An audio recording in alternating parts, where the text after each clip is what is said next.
Baik, kita mulai bahasan kita pada bagian pertama.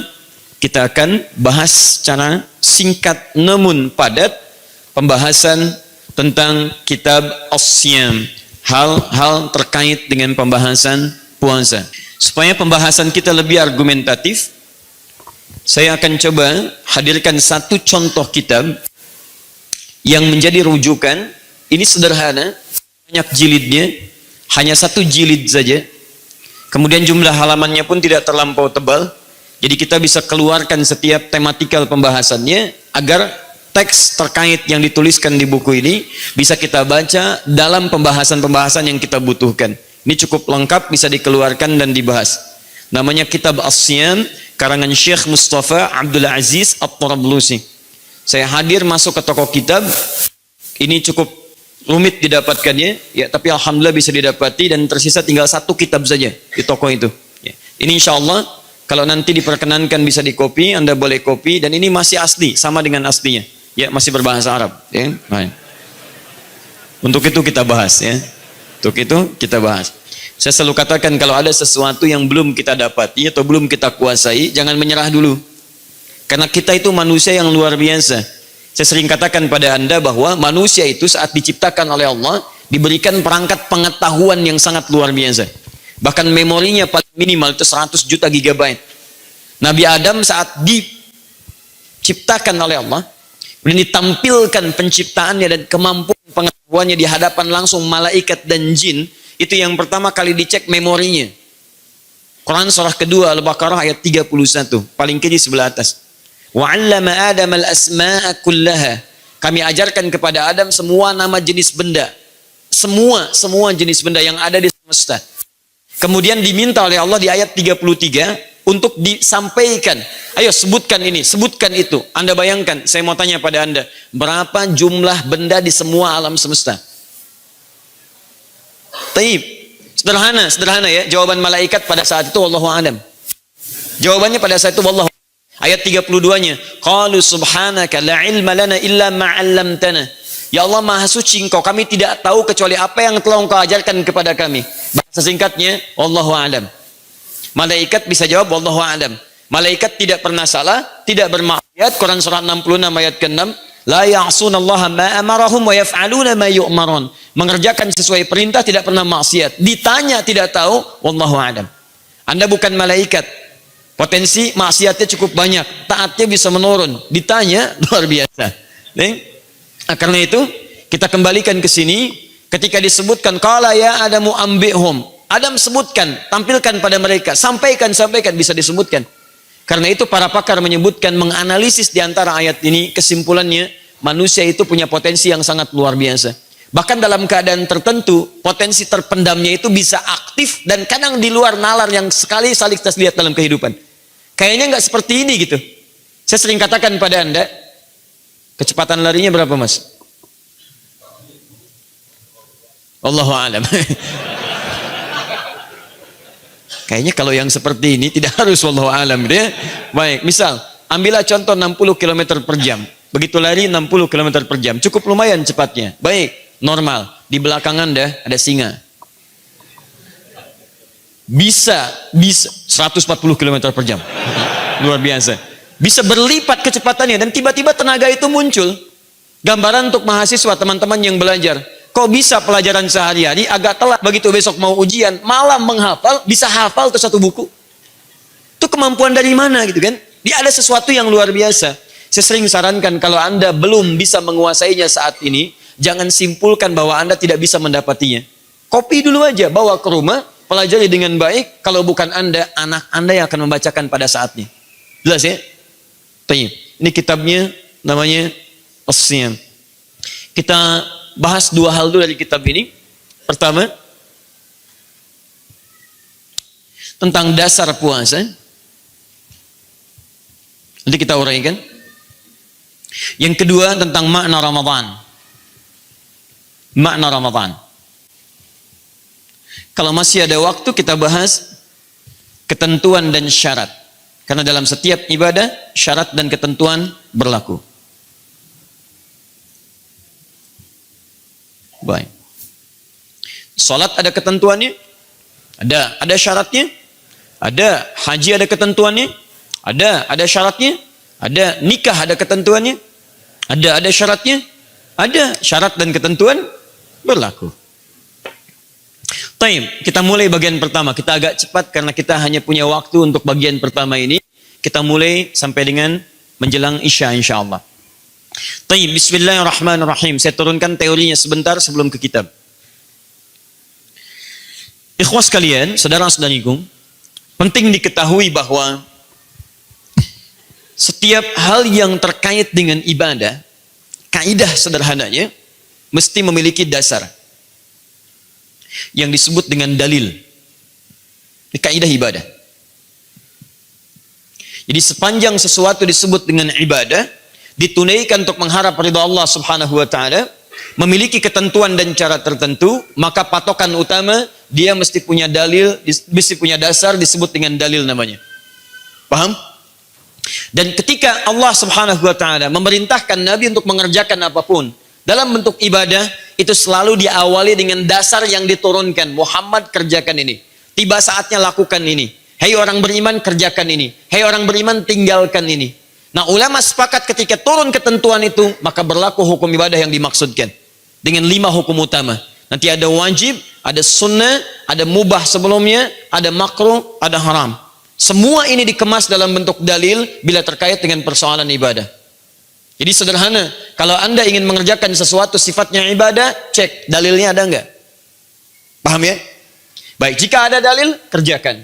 Tidak ada dalil, enggak usah terlampau kreatif.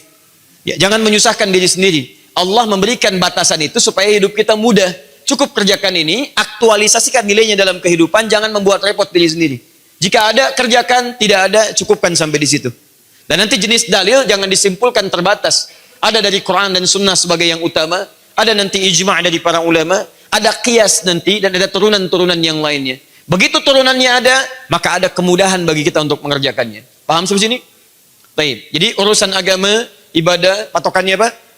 Dalil. Baik. Malam ini insya Allah ada tahajud? Ada. Dalilnya mana? Quran surah ke-17 ayat 79.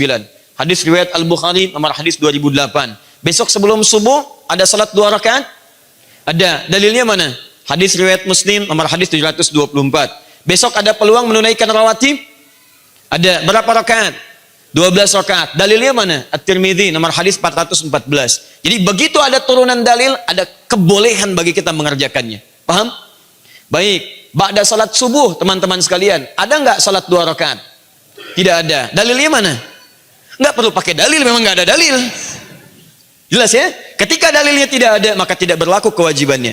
Ingat, yang dicari dalam ibadah bukan larangan, tapi perintah. Kalau larangan, Anda enggak akan temukan larangannya. Baik, salat subuh berapa rakaat? 2. Boleh 3? Kan enggak ada larangannya. Silakan temukan di Quran dan hadis, enggak ada larangan salat subuh 3 rakaat. Anda cari sampai kiamat kurang 2 hari, nggak akan ditemukan. Baik. Kenapa? Karena dasar bahasanya bukan larangan, tapi perintahnya, ini poinnya. Jelas ya? Nah, sebaliknya, terkait dengan urusan dunia yang tidak terkait dengan ibadah dalam pengertian ritual, maka yang dicari larangannya. Ingat, bukan dalilnya, larangannya.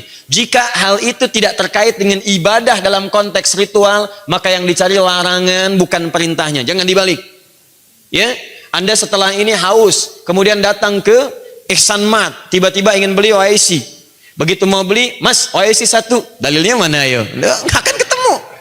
Ya, Anda pulang dari sini beli somai, dalilnya mana? Capek, ya. Maka yang seperti ini dicari larangannya. Sepanjang bukan yang haram, Anda boleh kerjakan. Nah, sekarang ada pembahasan tentang puasa. Puasa itu ibadah bukan? Ibadah, karena dia masuk pada kategori ibadah terkait hubungan kita juga dengan Allah Subhanahu wa taala, maka dia mesti punya dasar atau dalil yang mengharuskan ini kemudian ditunaikan sesuai dengan ketentuan-ketentuannya. Apa dalil yang menunjuk pada kewajiban puasa ini? Maksud saya, kalau nanti Anda ditanya, kita bisa paham ini rupanya yang menjadikan kita itu mesti menunaikan ibadah yang dimaksudkan. Masih ingat tadi? Dari dalil turun hukum ada berapa? 5. Satu apa? Gini.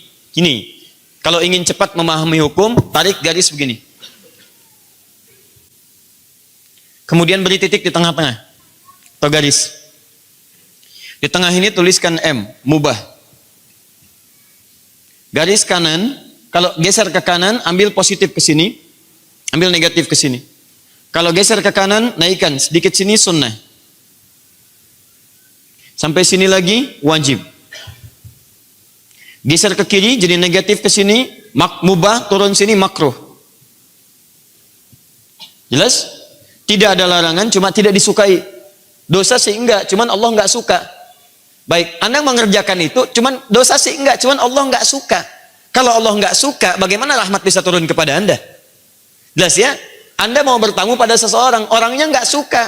Anda ke situ dosa sih enggak, cuman ketika Anda datang di hadapannya, dia enggak suka akan kedatangan Anda. Bagaimana kira-kira Anda berinteraksi dengan orangnya? Nah sekarang Anda mengerjakan perbuatan yang Allah enggak sukai, dosa sih enggak. Cuman kayaknya ketika Anda ingin mengerjakan, bagaimana Allah menyikapi pekerjaan Anda itu? Paham ya? Tarik ke sini, haram. Untuk menentukan apakah ibadah memiliki turunan hukum ini, apakah dia menjadi mubah, sunnah, wajib, makruh, bahkan haram, kita harus lihat pada keadaan dalil saat diturunkan yang meminta kita mengerjakan atau meninggalkan ibadah yang kalau sifatnya perintah untuk kerjakan, kemungkinan besar ini ada ini. 3 dari sini tarik ke kanan. Dari mubah naik ke sunnah dan ke wajib. Kalau sifatnya larangan teman-teman sekalian, maka kemungkinan tarik ke sini. Bisa makruh, bisa haram. Jelas? Ini perintah, ini larangan. Paham sampai sini?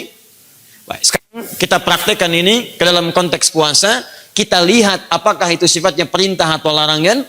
Setelah itu kita lihat apakah sifatnya kalau perintah sunnah atau wajib. Dengan itu kita mengerti pembahasan tentang dasar kewajiban kita dan konsekuensinya apa. Kalau sunnah konsekuensinya apa, kalau wajib konsekuensinya apa dalam kehidupan kita. Paham? Alhamdulillah. 1. Walaupun kita sudah sama-sama memahami, tidak ada salahnya kalau kita coba sedikit bacakan apa yang dituliskan di kitab ini. Bismillahirrahmanirrahim. Shaumu Ramadan, puasa Ramadan, wajibun binassil kitabi was sunnah wal ijma'. Sudah diberikan kesimpulan pertama, tapi tahan sebentar.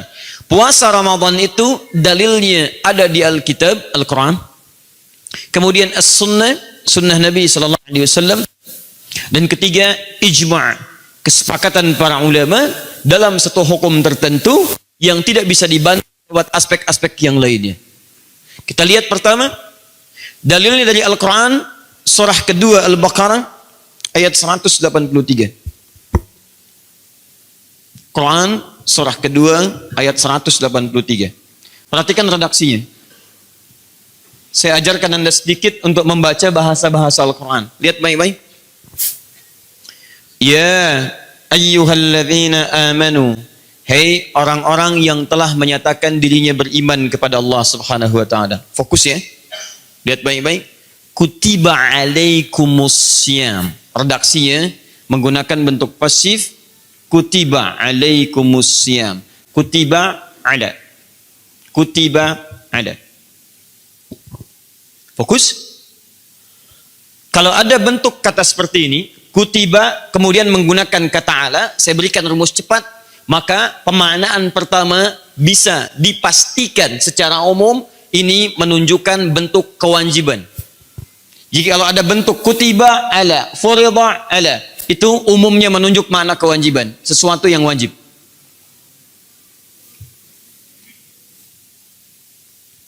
Sudah? Baik.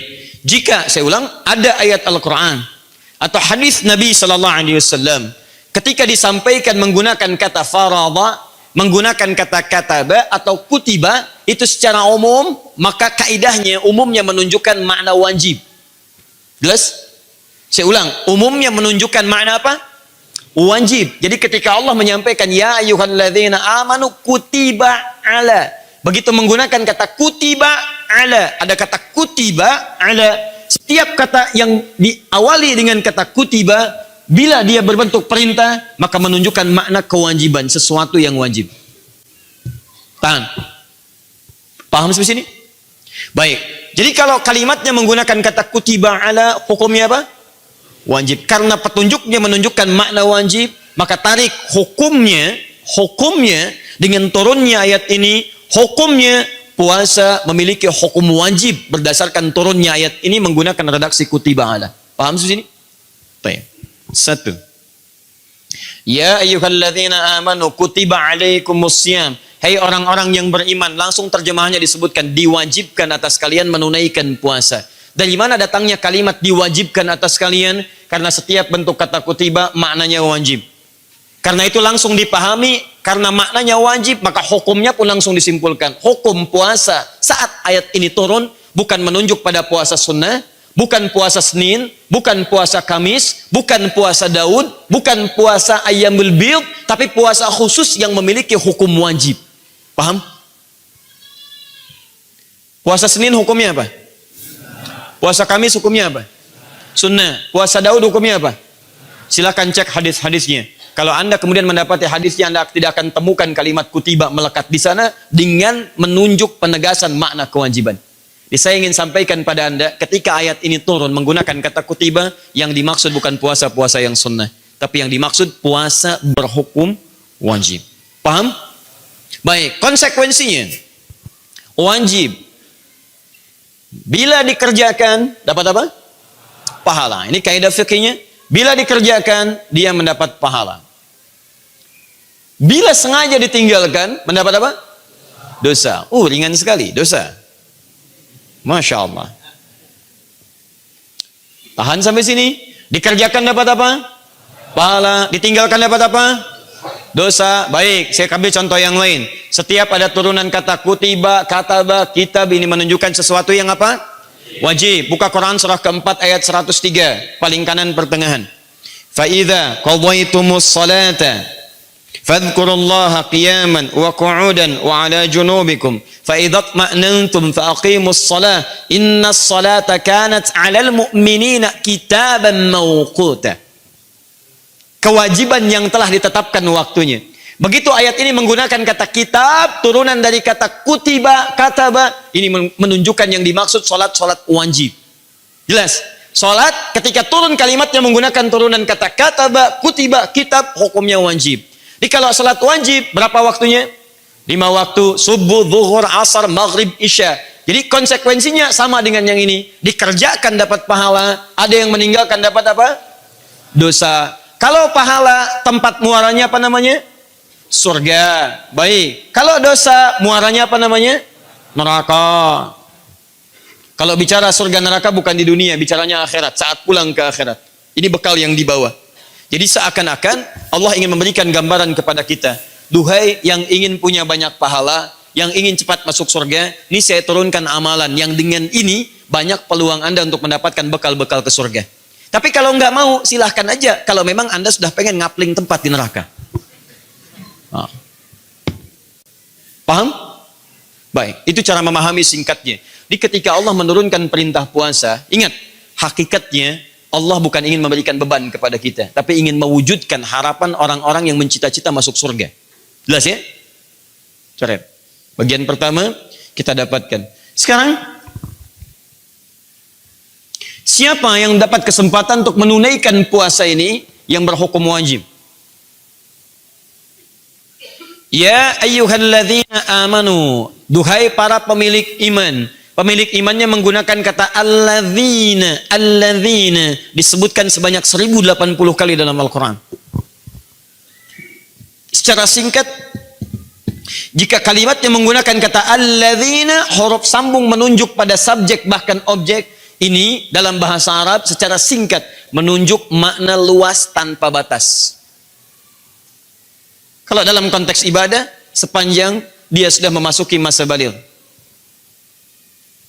Mau laki-laki, mau perempuan, mau besar, mau kecil, mau tua, mau muda, sepanjang dia sudah beriman kepada Allah, sepanjang sudah masuk masa balighnya, maka masuk dia kemudian dalam kategori diwajibkan dalam menunaikan puasa. Jelas di sini? Baik. Lihat cara memahaminya. Apa hukum puasa? Wajib. Kalau wajib hukumnya apa? Harus dikerjakan. Dapat apa? Pahala. Untuk mendapat pahala muaranya apa?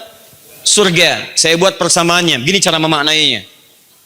Ibadah, hukum wajib, dapat pahala, sama dengan surga. Balik. Orang yang ingin ke surga, dia mesti cari bekal namanya pahala. Pahala ini hanya didapatkan lewat ibadah. Ketika Allah mewajibkan ibadah, sesungguhnya bukan ingin membuat kita susah, tapi supaya kita mendapatkan bekal untuk ke surga. Jadi kalau ada orang mengatakan, ya Allah saya ingin ke surga, kata Allah, baik saya berikan kemudian kamu bekalnya. Ambil bekal ini kamu bisa ke surga. Paham? Apa bekalnya? Pahala. Lewat mana? Ibadah. Jadi kalau Anda diminta oleh Allah dengan satu kewajiban, jangan mengeluh. Karena sesungguhnya kewajiban diturunkan bukan ingin membuat kita lelah dalam menunaikannya, tapi ingin mempercepat cita-cita yang kita harapkan. Paham sampai sini? Karena itu saya berikan Anda rahasia luar biasa. Saat ayat ini turun, tidak ada satu sahabat pun kemudian yang merasakan sedih, yang merasa pesimis, tapi pada umumnya seluruhnya ketika muncul ayat kewajiban mereka gembira karena tiket surga mereka dibagikan oleh Allah Subhanahu wa taala lewat ibadah itu. Jadi kalau Anda sedang malas-malas, maaf ya, sholat dipanggil agak malas, dekat puasa agak perasaan belum siap. Pahami lewat pemahaman seperti ini. Ini Allah turunkan pada saya supaya saya meraih surga saya, bukan ingin mempersulit keadaan hidup saya. Jelas? Coret. Ya ayyuhalladzina amanu, wahai orang-orang yang telah menyatakan beriman kepada Allah, mau laki-laki, perempuan, tua, muda, sepanjang dia baligh, kutiba alaikumussyam, diwajibkan atas kalian menunaikan puasa. Baik, kalimat kutiba alaikumussyam secara spesifik menunjukkan bahasan pertama kita, dasar kewajiban ibadah puasa. Quran surah kedua ayat 183. Dasar pertama. Kama kutiba 'alal ladzina min qablikum la'allakum tattaqun. Dua, sunnah.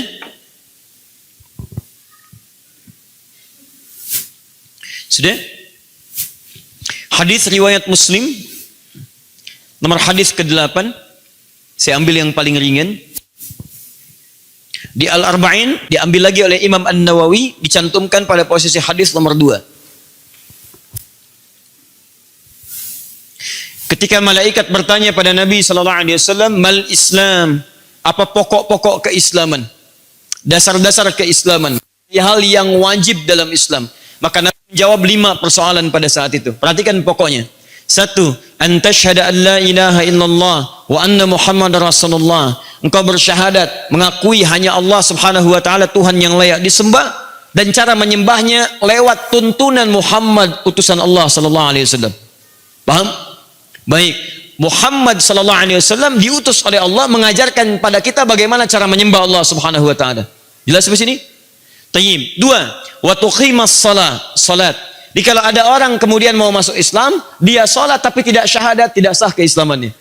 Syahadat dulu. Kalau ada orang sudah bersyahadat tapi dia tidak mau salat, ada yang tidak sempurna dalam keislamannya. Jelas? 3, wa tu'tiyaz zakah. Anda mengeluarkan zakat. Saat Anda memiliki harta masuk dalam kategori wajib zakat, keluarkan zakatnya. 3. 4, wa tasuma Ramadan. Dan Anda tunaikan puasa Ramadan. 5, wa tahujjal baita in istata'ta ilaihi sabila. Yang kelima, menunaikan ibadah haji jika engkau telah menyiapkan kemampuan dalam mewujudkannya. Dalam hadis ini Nabi menempatkan puasa pada urutan yang keempat. Ketika ditanya oleh malaikat Jibril, jawaban Nabi sallallahu alaihi wasallam tentang kewajiban dalam Islam, Nabi menjawab puasa, urutan nomor 4. Lihat, ayatnya menyebutkan wajib. Hadisnya menunjukkan wajib. Jika ayat dan hadis sudah bicara wajib, maka mustahil ada manusia biasa yang bukan rasul, yang bukan Tuhan, keluar dari hukum ketetapan yang dimaksudkan.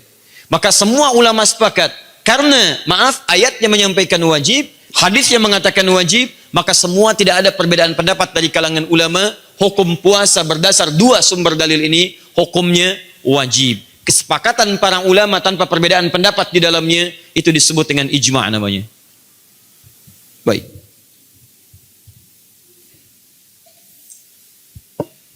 Tahan. Kita belajar pengetahuan sejenak ya, supaya lebih mengetahui argumentasi dengan baik. Jika satu kewajiban, satu perintah jelas dari Qurannya, jelas dari hadisnya, dan ada ijma' di dalamnya, perhatikan baik-baik, maka kaidahnya ibadah yang diturunkan ini tidak main-main dan ada sesuatu yang sangat istimewa di dalamnya. Saya ulang, jika ayatnya sudah jelas, hadisnya jelas menunjukkan hukum, dan ulama tidak ada perbedaan pendapat di dalam menetapkan hukumnya sesuai dengan dua dasar tadi, maka ini menunjukkan ibadahnya sangat penting dan ada sesuatu yang sangat istimewa di dalamnya. Paham sini? Nah, sekarang pertanyaannya, apa keistimewaan ibadah ini sampai-sampai ayatnya tidak ada yang samar mengatakan wajib, hadis yang mengatakan wajib, dan tidak ada satupun ulama yang berbeda pendapat untuk menetapkan kewajibannya. Inilah pembahasan terpenting yang kita bahas pada malam hari ini. Apa rahasia di balik ibadah puasa ini yang sampai Allah cuma turunkan satu kali dalam setahun untuk bisa menunaikannya. Ini pembahasan intinya. Bismillah. Saya lupa tanya, boleh saya hapus? Alhamdulillah. Luar biasa. Pembahasan spesial kembali ke fitrah. Datang, nerangkan, tulis sendiri, hapus sendiri, luar biasa. Masya Allah. Ayo saya simpulkan supaya paham apa yang saya uraikan. Kita akan bahas tentang puasa. Pertama dasarnya sudah kita bahas. Kesimpulan hukumnya apa? Wajib. Baik, kalau wajib dikerjakan dapat apa? Pahala. Kalau banyak pahala masuk ke mana? Surga. Maka cara membaca kesimpulannya, kalau diwajibkan akan sesuatu jangan marah, karena itu mempercepat kita untuk ke surga. Jelas? Baik, kaidah kedua, apakah di Quran disebutkan puasa wajib? Ya, dalilnya apa? Quran surah kedua ayat 183. Apakah di hadis disebutkan wajib? Ya, dalilnya apa? Di antaranya hadis Muslim hadis yang ke-8. Apakah ada ijma ulama menetapkan kewajibannya? Ya, kaidah selanjutnya, jika di Quran dikatakan wajib jelas, hadis jelas dan ulama ijma, ini menunjukkan ada yang istimewa dalam ibadah itu. Saking istimewanya, semua jelas, tidak ada perbedaan di dalamnya.